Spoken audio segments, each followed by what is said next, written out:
जय जय प्रयागराज। प्रयागराज की इस पावन धरती पर अलग अलग अलौकिकता को हम आपको दिखा रहे हैं, क्योंकि ये कुंभ 12 साल बाद लगा हुआ है और ये प्रयागराज की पावन धरती पे लगा हुआ है।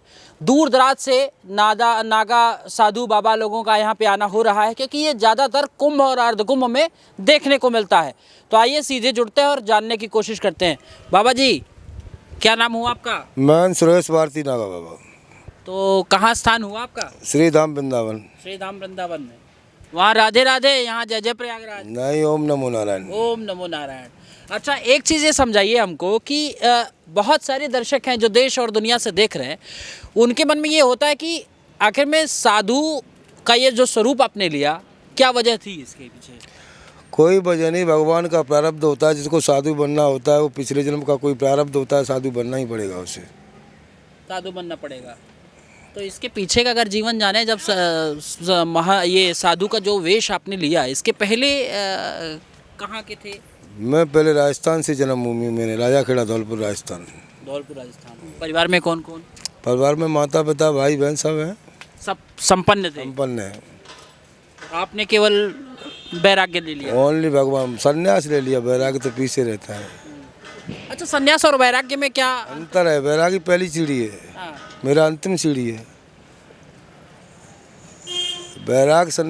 पहले वैराग्य लिया जाता है, उसके बाद में संन्यास पद मिलता है। अच्छा, जैसे किसी भी डिग्री को लेने के लिए तो कहते हैं कि ना स्टेप बाय स्टेप चलते हैं, हाँ। तो संन्यास के लिए क्या क्या जरूरी होता है? संन्यास के लिए पहले रामचरितमानस का पाठ जरूरी होता है। जब तक रामचरितमानस का अनुभव नहीं होगा तो संन्यास नहीं ले सकता है। मैं 1008 रामचरितमानस का पाठ एक ही गद्दी पे बैठ के कर चुका हूँ। 1008? कितने समय में पूरा हुआ होगा? नहीं, 1 से 8 6 महीने में होते हैं। 12 साल से कंटिन्यूस एक ही गद्दी पे बैठ के 3 से 65 पाठ की 1 साल में। उसके बाद मैं पंचमी के हनुमान जी पे चलाया, फिर गांव में 2-3 जगह चलाया। मतलब यही काम है मेरा, ओनली रामचरितमानस पढ़ना। संन्यास से वैराग्य जो पूरा पीढ़ी है, इसमें क्या क्या करना होता है? उनको तो सभी कुछ त्याग देना चल रहा है। वैरागी तो कपड़ा पहनता है, सब कुछ करता है। सन्यासी तो एकदम निर्वस्त्र होना चाहिए। बस थोड़ी सी लोग मान्यता के चक्कर में लंगोटी लगा लेते हैं। अच्छा, तो इसके हिसाब से एक चीज़ ये समझाइए कि वहाँ तक पहुँचने के लिए कितना समय लग जाता है? वैराग से संन्यास लेने के लिए 12 साल का समय तो वैरागी के लिए चाहिए, फिर संन्यास चाहिए। 12 साल का समय लगता है वैसे कानून के हिसाब से, पर अब आज के मैन तो बना देते हैं, कल ही सन्यासी बना देंगे किसी को। ऐसे चल रहा है। कोई अब वो सिस्टम नहीं रहा? नहीं, पहले वाला सिस्टम था वो है भी अभी, हाँ। सच्चे संतों के यहाँ, हाँ। और कहीं कहीं चल जाता है, वो मामला चल रहा है, तुम लोग सब जानते हो। एक चीज़ बताइए, तो पढ़ाई लिखाई कहाँ तक हुई? मान लीजिए वैराग्य और संन्यास तो हो ही गया। मैं हाई स्कूल हूँ। हाई स्कूल में पास किया था, तो क्या कहेंगे? क्या कहूँ, बोलिए, आप पूछो, क्वेश्चन करेंगे उसका तो उत्तर। क्वेश्चन ये है कि आजकल जो बहुत सारे ऐसे अवघड़ या बाबा हैं, फक्कड़ है, क्रोध। संत बनने के लिए क्रोध का त्याग सर्वप्रथम करना पड़ेगा। वो साधु नहीं है, वो मवाली है। हाँ, जिसके अंदर क्रोध है वो साधु नहीं है। मेरा क्रोध है, मेरी धर्मजा की तरफ कोई उंगली करता है तो क्रोध है, आवेश है। धर्म की बात कर रहा है तो काहे का क्रोध साधु को? मेरी धर्मजा के ऊपर उंगली करेगा, मैं उसके पर्से से भुजा काट सकता हूँ। भरसा उठा के लाओ, कौन है? भगवत आ रही है, हिंदुत्व को जानते हैं। सनातन की जगह सत्य सनातन धर्म की जय बोलते हैं। सत्य सनातन की, ओनली सनातन की नहीं, सत्य सनातन धर्म की जय बोलते हैं हम, और विश्व का कल्याण करते हैं। लेकिन एक चीज़ बताइए, कितने वर्षों तक जो है तपस्या और साधना कर ही रहे हैं, तो इसका भी कुछ एक पैरामीटर है? कितने सन्यासी होंगे, इतने जो है आपके शिष्य होंगे, ऐसा क्या है? थोड़ा सा मठ के बारे में जानना। इसका कोई टारगेट नहीं है। जिसकी इच्छा होती है उतने शिष्य बना सकता है। कोई अखाड़े से पाबंदी नहीं हमारे ऊपर है। तो शिष्य बनाने का भी कोई स्टेज होगा कि इतने के बाद आप शिष्य बना सकते हैं, ये आपकी उपाधि मिल गई? नहीं, अखाड़े में पहले 3 साल जोने लेने के बाद में शिष्य बनाना शुरू होता है। इससे पहले कोई काम नहीं होता। एक कुंभ फ्री चला जाता है। ऐसे आज हम इसका संस्कार कर रहे हैं, अब 3री साल कुंभ लगेगा उज्जैन में जाके, तब ये कामयाब होगा। तब विश्वास करेगा अखाड़ा, तब पदाधिकारी बन सकता है। तो शिष्य बनाने के लिए क्या क्या चाहिए होता है? शिष्य बनाने के लिए 8 चीज़ें चाहिए होती हैं। रुद्राक्ष, लंगोटी, भगवा वस्त्र, जनेऊ, गुड़ और गोला रखा है। तुम आगे इसलिए बीच में प्रोग्राम कम कर दिया है। अच्छा, आज शिष्य बना रहे हैं? बनाया था पिछले। आइए इधर आइए भाई जी, इधर आइए। आप ये बैरागी की स्थिति में हैं? हाँ, बैराग से संन्यास हो गया। अब तक बैरागी था। अच्छा, अभी संन्यास हुआ है? हाँ। आपने संन्यास धारण कर लिया? हम कर लिया है। तो आपके परिवार में कौन कौन? सब हैं। हाँ? सब हैं। सब है। तो आपने क्यों ले लिया? ये भजन करने के लिए, भजन करने के लिए। दूसरों का उद्धार करने के लिए, बढ़िया काम करने के लिए लिया है। संन्यास ले लेने से पितरों का उद्धार हो जाता है? सबका होता है, जो जैसा मन करेगा वैसा ही जिसका उद्धार कर देगा। पितर क्या होता है, हर चीज़ का उद्धार कर सकता है। जो अपनी पे चढ़ जाता है ना आदमी, वो तो पढ़ाई है, चाहे किसी चीज़ की कर लो।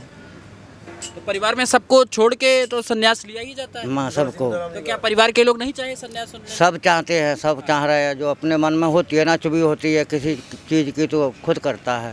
खुद करता है। हाँ, दूसरे तो का बाबा, मन ये आप अभी तक कितने कुंभ कर लिए होंगे? मैं चौथा कुंभ कर रहा हूँ। 14 कुंभ, महाकुंभ। महाकुंभ चौथा कर रहा हूँ। 12 साल पीछे लौट के फिर दोबारा आ गया मैं, 4 कुंभ करके। इसी कुंभ में मेरा 12 साल पहले 14 तारीख को संन्यास हुआ था। जैसे आपका हो रहा है। हाँ।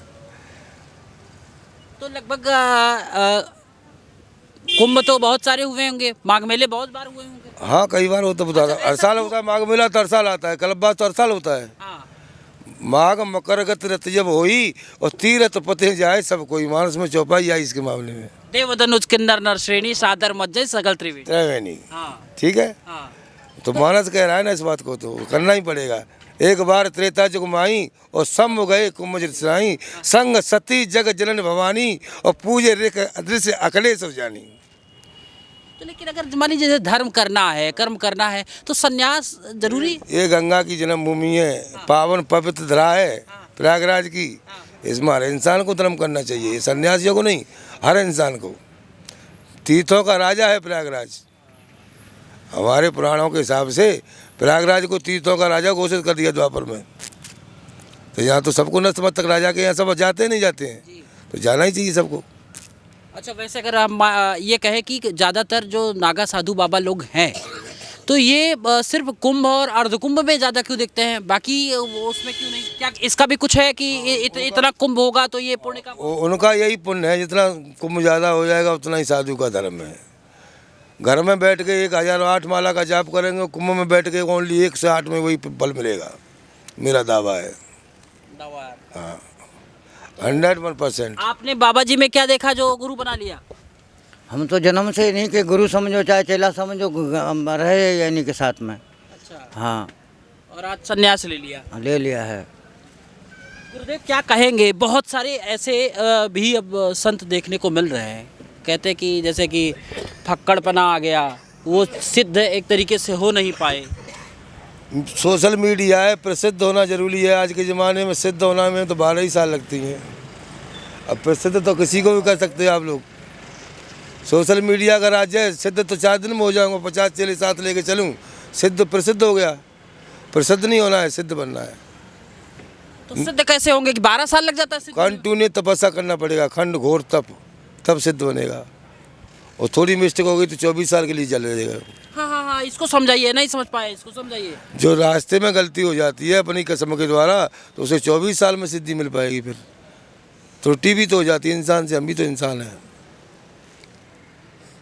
ऐसा कुछ नहीं है। भगवान भोलेनाथ की पता कैसे चलेगा कि त्रुटि हुई या हमारा सिद्ध हो गया? वो तो तुम्हें अपना पता है, तुम्हारा मीटर काम कर रहा है, वाईफाई कनेक्ट है, हमने गलती की है तो तुम्हारा अपने से दिमाग कह रहा होगा मैंने गलती की है। अच्छा, इसमें भी वाईफाई होता है? क्या नहीं होता है। हमारा वाईफाई कनेक्ट है भोलेनाथ से, तो कनेक्ट है। तुम्हें वस्त्रों में ठंड लग रही है, मेरे को नहीं लग रही है, मैं ऐसे ही बैठा रहूँगा 24 घंटे। कुछ तो विश्वास है मेरे को अपने ऊपर। भभूत क्यों लगाते हैं, क्या वजह है? भभूति सब कुछ है। देखो गुरु दत्तात्रेय ने कहा है, भभूति माता भभूति पिता भभूति तरलतानी सब दुख निवारनी जहाँ पाई जालमाई। सब दुखों का निवारने वाला कारण ही भभूति है। अच्छा, ये चूल्हे पे श्रृंगार कब कब होता है? मेकअप मानी आप मुझे। और वैज्ञानिक तरीका से देखा जाए तो शरीर के छिद्र बंद हो जाते हैं तो ठंड नहीं घुसती, इसलिए लगाते हैं। ये बात है। देखिए ना, लोग इसको किस तरीके से देखते होंगे मुझे नहीं पता है, लेकिन आज मुझे कुछ समझ में आया कि ये भभूति का वजह क्या है। हाँ, मैं समझा रहा हूँ ना समझा दीजिए। कि आप विज्ञान के तरीके से देख रहे हो, तो मेरे शरीर के भभूति से छिद्र बंद हो गए, हवा अंदर जाएगी नहीं, कवच चढ़ गया मेरा। गुरु मंत्र द्वारा कवच चढ़ाया हुआ है, उससे ठंड नहीं घुसेगी। तुम वस्त्र पहने हो, मैं वस्त्र पहने हूँ। मैं भी निर्वस्त्र नहीं हूँ, मैं वस्त्र पहने हूँ, तुमसे अच्छा पहना हूँ। अच्छा, लेकिन ये विभूति फिर बहुत सारे लोग जो है कहाँ कहाँ से लेके आते हैं? काशी विभूति लगाता हूँ मैं तो। शमशान से भी कुछ लोग लेके नहीं, शमशान से ही बनती है काशी में विभूति। सबसे बड़ा शमशान काशी में ही है, हरिश्चंद्र घाट। उसी घाट से सब विभूति के लिए जाती है भस्म। तो मैं तो ओनली काशी विभूति पे विश्वास करता हूँ। देखिए, और 4 डिब्बे लगाता हूँ एक महीने में, 4 से एक आता है। और ये रुद्राक्ष कौन कौन सा पहन रखे? मैं तो रुद्राक्ष तो सन्यासी का भूषण है। कोई सी कोई 1 मुखी, 2 मुखी, 4 मुखी, 5 मुखी रुद्राक्ष देते हम शिष्य बनाने के लिए, ओनली 5 मुखी। अच्छा, जैसे शिष्य बन गए तो इनको क्या क्या करना होगा? इनकी दिनचर्या कैसी होगी? अब बताएंगे उनको, हम क्या सिखाएंगे, तुम्हें क्या बता दिया जाए कि उनको क्या करना पड़ेगा। कम से कम जो दर्शक देख रहे हैं उनके मन में भी कौतूहल होगा ना कुछ? नहीं, हाँ, कौतूहल तो ऐसे सामान्य की बात, इनका छोड़। अंदर घुसने के बाद मिलेगा भाई, ऐसे थोड़ी लेना चाहते हो। अंदर घुसना पड़ेगा उसके लिए तो कि उससे अंदर से क्या मिलेगा। मेरे को क्या ऊर्जा मिल रही है मंत्र जाप करने से, वो मेरे को पता है, आपको थोड़ी मालूम होगा मैं क्या ऊर्जा प्राप्त कर रहा हूँ। जो मैं अपना मंत्र गुरु का जाप कर रहा हूँ, गुरु मंत्र का, उसकी ऊर्जा मेरे को मिलेगी। जहर है वो तो अपना काम करेगा, अमृत है वो अपना काम करेगा। तो जहर को किसी भी तरीके बिना नहाए के नहाए कैसे भी खा ले वो तो मार देगा। यही मंत्र है मेरा गुरु मंत्र। नहाए धोए बिना नहाए कैसे ही जाप करते हुए अपना काम करेगा, मेरा विश्वास है वो सिद्ध हो। हाँ, सिद्ध है। चलिए, लगातार ऐसे ही पूज्य संतों से आपको आशीर्वचन उनका मिलवाते रहेंगे। और क्या वाकई में गुणता है, क्यों लोग वैराग्य ले रहे हैं, वैराग्य लेने के बाद जो अगला स्टेज आ रहा है उसको क्यों धारण कर रहे हैं, और क्यों अलग अलग विधाओं पे वो जा रहे हैं। तो लगातार हमारे साथ जुड़े रहिए और एक एक अलौकिकता प्रयागराज से दिखाने का प्रयास जारी रहेगा। जय जय प्रयागराज।